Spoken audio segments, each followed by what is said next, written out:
प्रभात खबर अपना 40वां स्थापना दिवस 14 अगस्त को मनाने जा रहा है। इस आयोजन से पहले प्रभात खबर ने रांची के प्रेस क्लब में हॉकर सम्मान समारोह का आयोजन किया। इस आयोजन में करीब 75 हॉकरों को प्रभात खबर ने सम्मानित किया। इन 75 में 14 महिला हॉकर भी शामिल थी। इस आयोजन का टैगलाइन था, साथ चले हैं साथ चलेंगे। इस आयोजन का मकसद हॉकर्स को उनकी अहमियत बताना था और उन्हें सम्मान करना था, जिन्हें अखबार की रीढ़ माना जाता है। इस मौके पर प्रभात खबर के प्रधान संपादक आशुतोष चतुर्वेदी सर ने हॉकरों के सम्मान में कई बातें कही। उन्होंने कहा, दिन हो रात हो, गर्मी हो या बरसात हो, उनके कठिन परिश्रम की वजह से ही प्रभात खबर इस मुकाम तक पहुंचा है। जानते हैं इसे लेकर प्रभात खबर के managing director R K. Datta sir ने क्या कुछ कहा। 40 साल प्रभात खबर का हो रहा है। 1989 में नया मैनेजमेंट ने टेक ओवर किया था। आप जानते होंगे जो लोग पुराने हैं, और हम भी उसी समय से जुड़े हुए हैं। मैं बेसिकली तो एक एचआर प्रोफेशनल हूँ, लेकिन उसके बाद जब उषा मार्टिन में मेरी नौकरी हुई थी, उसके बाद जब मेरी पोस्टिंग प्रभात खबर में हुई तो मेरे को एचआर ही देखना था, मानव संसाधन। उसके साथ साथ बाद में मेरे को रेस्पॉन्सिबिलिटी दिया गया प्रोडक्शन डिपार्टमेंट देखने का, और कुछ ही दिनों में प्रसाद भी देखने को मिला। तो जो लोग पुराने हैं यहाँ, वो लोग जानते हैं कि उस समय रांची एक्सप्रेस काफी स्ट्रॉन्ग अखबार हुआ करता था और बहुत अच्छा अखबार वो लोग निकालते थे, और प्रभात खबर की स्थिति बहुत ही दयनीय थी। मात्र हमको लगता है 400-500 कॉपी प्रतियां ही डेली निकलती थी। तो नई टीम आई प्रभात खबर में, नए प्रोफेशनल्स आए, हमारे साथ अच्छे पत्रकार जुड़े, हरिवंश जी भी आए, आप लोग सब जानते हैं जो लोग पुराने हैं। और उसके बाद एक नई पहल की शुरू हुई, नई तरह की पत्रकारिता शुरू हुई, और जिसके बारे में आशुतोष जी बताए हैं अपने भाषण में। और धीरे धीरे प्रभात खबर और डेवलप करता गया, प्रखर पत्रकारिता करने लगा। पहले हमको याद है 8 पेज का हम लोग ब्लैक एंड व्हाइट पेपर निकालते थे। हमारे पास एक बंधु मशीन थी और उसका दाम शायद ₹1.5 ऐसा कुछ था उस समय, ₹1.5 था। तो उसके बाद पहला कलर मशीन हम ही लोगों ने लगाया झारखंड में, और धीरे धीरे इसकी प्रतियां बढ़ती रही आप लोग के सहयोग से। उसके बाद एक सम्मानजनक स्थिति में प्रभात खबर पहुंचा। आपको याद होगा कि पहला हॉकर स्कीम प्रभात खबर ने ही दिया था, और बहुत साल पहले मेरे को याद है तो 1990 या 92 होगा, पहला हॉकर स्कीम प्रभात खबर ने ही किया था, और पहला हॉकरों से संवाद प्रभात खबर ने ही शुरू किया था। धीरे धीरे प्रसार संख्या में वृद्धि होती गई। उसके बाद आप देखेंगे 3 नेशनल डेलीज आए, उनके साथ भी हमारा काफी द्वंद रहा, क्योंकि वे बड़े अखबार थे, पूंजी उनके पास काफी ज्यादा थी। लेकिन आप लोग जिस तरीके से प्रभात खबर को सहायता किए, सहयोग दिए और अपने दिल से लगाए रखे, आज भी प्रभात खबर नंबर 1 ही है। मुझे बताने की जरूरत नहीं है, क्योंकि आप ही लोग सुबेरे में अखबार बांटते हैं और विक्रेता ही जानते हैं कि भाई अखबार कौन सा कितना बिक रहा है। तो इसलिए पूंजी सब कुछ नहीं होता है। अखबार चलाने के लिए उसमें जो कंटेंट है वो इम्पोर्टेंट होता है, और रीडर तक पहुंचाने में आप लोग की अहम भूमिका है, इसमें कोई दो मत नहीं है। हम जितना भी अखबार बढ़िया क्यों ना निकाल ले, लेकिन अगर वितरक बंधु उसे समय से नहीं पहुंचाएगा तो उस अखबार का कोई महत्व नहीं रह जाएगा। और चाहे भीषण गर्मी हो, बरसात हो, ठंड हो, जिस तरीके से आप लोग लगे रहते हैं वो आप लोग बधाई के पात्र हैं। हम लोग से कई ज्यादा मेहनत इस अखबार को यहाँ तक पहुँचाने में आपका योगदान है। एक चीज मैं बताना चाहता हूं कि आने वाले समय में, जैसे आशुतोष जी ने बताया, अभी आशुतोष जी हमारे यहाँ काफी सालों से संपादकीय विभाग के हेड है और बहुत ही बढ़िया अखबार निकालते हैं। इनके अंडर में हमारा जमशेदपुर भी है, धनबाद भी है, देवघर भी है, बिहार के 3 यूनिट्स है, पटना है, मुजफ्फरपुर है, भागलपुर है और कलकत्ता भी है। और आप देखे होंगे अखबार बहुत बढ़िया निकलता है हमारा। आज सारे पेज रंगीन हो गए हैं। 40 साल किसी भी अखबार के लिए पूरा करना बहुत ही लंबा समय होता है। 40 साल के दौरान कितने अखबार निकलते हैं और कितने अखबार बंद हो जाते हैं। लेकिन झारखंड में 40 साल से पत्रकारिता करना और अखबार निकालना और वो भी नंबर 1 बने रहना, ये बहुत बड़ी बात है। इसमें आपकी भूमिका अहम है। मैं जहां भी जाता हूं, मैं कोशिश करता हूं कि वितरक बंधुओं से मिले, क्योंकि आपको याद होगा, जो लोग यहाँ पुराने हैं उनको याद होगा कि एक समय था मैं डेली सेंटर जाता था, डेली। और मैं आपको बता रहा हूं 80-90% हॉकरों में वितरकों को मैं नाम से जानता था। जो लोग पुराने हैं वो लोग जानते होंगे। और मैं उनके बीच रहता था, उनकी बातें सुनता था और मैं उनके घर भी जाता था। जो पुराने लोग हैं वो लोग बताएंगे। तो इसलिए मेरे दिल में वितरक बंधुओं के लिए एक खास जगह है और मैं इस प्रोफेशन को, प्रसार जो चीज है उसको मैं दिलो दिमाग से जीता हूँ। और मैंने देखा है कि किस कठिन परिस्थितियों में और कितना मेहनत से वितरक बंधु काम करते हैं। और मुझे अभी बहुत खुशी है कि हमारे बीच महिलाएं भी हैं जो इस प्रोफेशन को अपनाए। ये बहुत बड़ी चीज है। पहले ये नहीं होता था कि महिलाएं इस प्रोफेशन में आए। कोई भी काम बड़ा छोटा नहीं होता है। हर काम अगर ईमानदारी से किया जाए, मेहनत से किया जाए, लगन से किया जाए तो उसका एक महत्व होता है।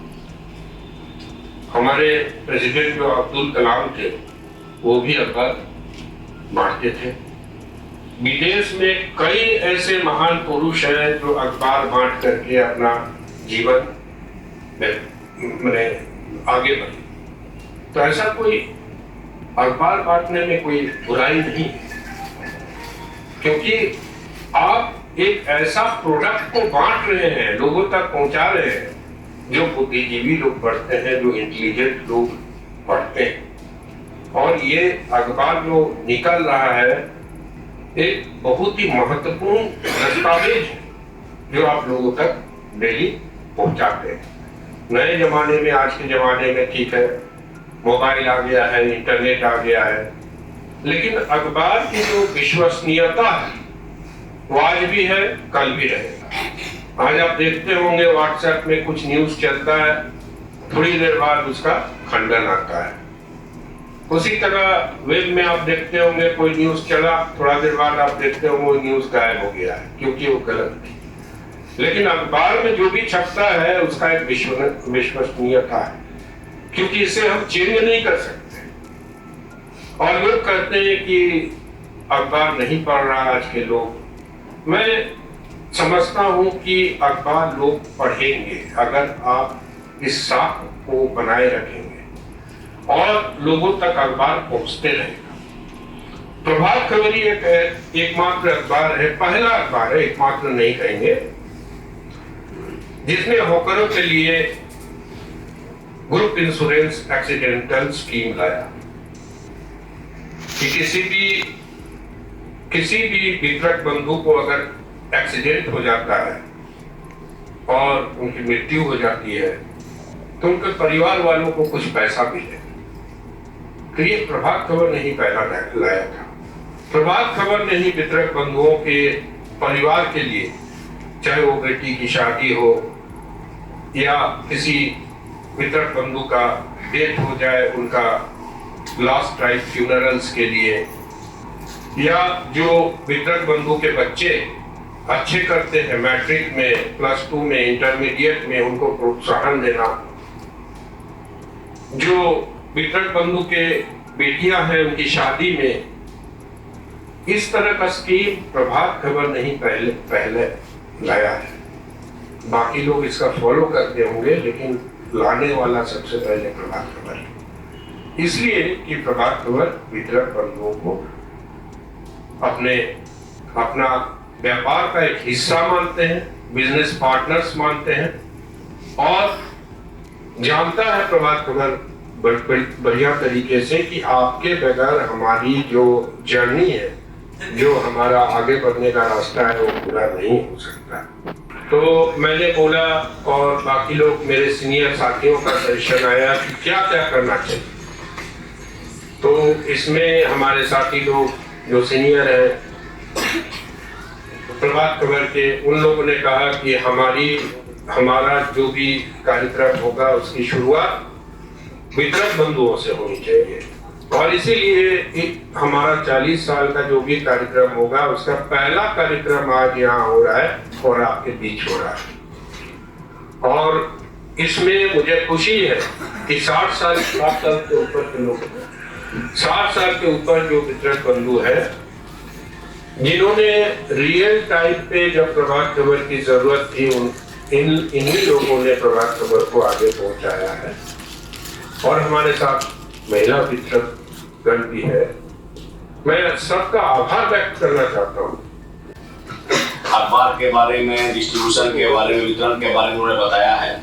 हम सब लोग जानते हैं कि किसी भी अखबार में डिस्ट्रीब्यूशन का कितना बड़ा रोल है, और अखबार का वितरण एक पूरी दुनिया का जो मॉडल जो है, जो बिजनेस मॉडल है, वो पूरी तरह से आप देखेंगे डिस्ट्रीब्यूशन पर ही डिपेंड हो गया है। जितने भी ऑनलाइन प्लेटफॉर्म्स हैं, जोमेटो है, स्विगी है, मिंत्रा है, अमेजन है, फ्लिपकार्ट है, पूरा का पूरा जो सिस्टम है वो पूरा डिस्ट्रीब्यूशन सिस्टम में ही चल रहा है। अंतर सिर्फ एक ही है कि उन्होंने ज्यादा ऑर्गेनाइज तरीके से उस सिस्टम को बना लिया है, और हमारा जो मॉडल है अभी भी वो कन्वेंशनल मॉडल है। तो मुझे लगता है कि समय के साथ दत्ता ने बहुत सारी बातें बताई कि हमको भी अपने काम करने के तरीके में डिस्ट्रीब्यूशन के सिस्टम को बदलने में अपनी ताकत लगानी चाहिए।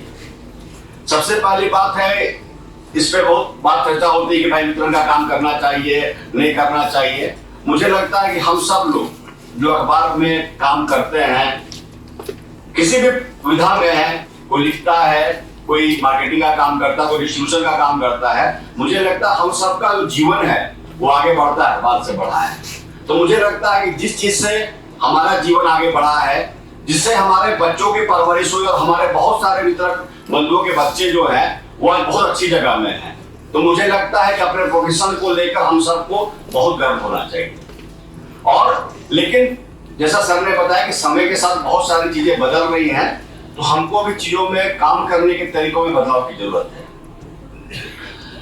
जैसा आप सबने जानते हैं कि पहले, एक तो सबसे पहली बात है कि अखबार एक ऐसा प्रोडक्ट है जो सबसे पहले आपके घरों में आता है, और मेरा जो अपना खुद का मानना है कि तमाम चैलेंजेस के बाद भी जो एक हम लोग डिस्कस करते हैं कि ऑनलाइन का चैलेंज है, डिजिटल का चैलेंज है, और बहुत सारे व्हाट्सएप का चैलेंज है, उसके बाद भी मेरा मानना है कि डिस्ट्रीब्यूशन के टाइमिंग को हम अगर सही रखते हैं कि कोई आदमी आंख खोलता है उससे पहले अगर उसको अखबार अगर मिलेगा, मेरा मानना है कि अखबार जरूर पढ़ेगा।